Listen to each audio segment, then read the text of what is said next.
D'année en année, la Lune semble ne jamais changer.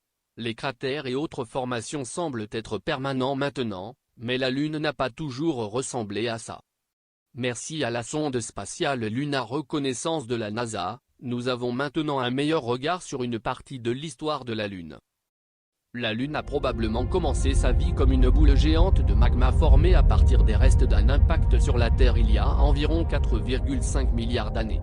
Une fois la matière chaude rassemblée en une sphère, le magma a commencé à refroidir, pour finalement former une croûte à la surface de la Lune avec le magma juste en dessous. Il y a environ 4,3 milliards d'années, un impact géant a ravagé le pôle sud de la Lune, formant le bassin du pôle sud-Etoken et renvoyant des débris jusqu'au côté opposé de la Lune. Cet impact a marqué le début d'une période de changement à grande échelle à la surface de la Lune. D'énormes collisions ont façonné le relief, quelques-unes formant de grands bassins qui vont devenir les taches sombres de la Lune, connues sous le nom de mer.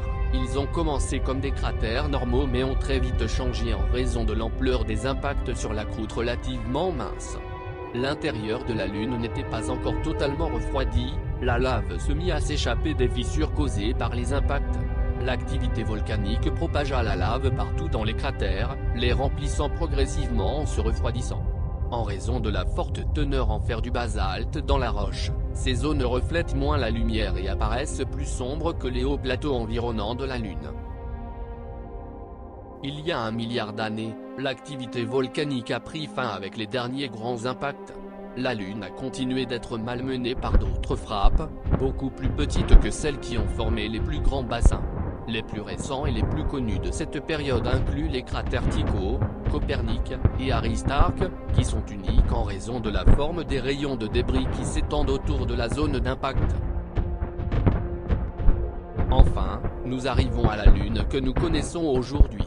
Bien que la surface continue d'être affectée par les impacts, l'auto a ralenti considérablement au point que la Lune apparaît invariable à l'œil nu.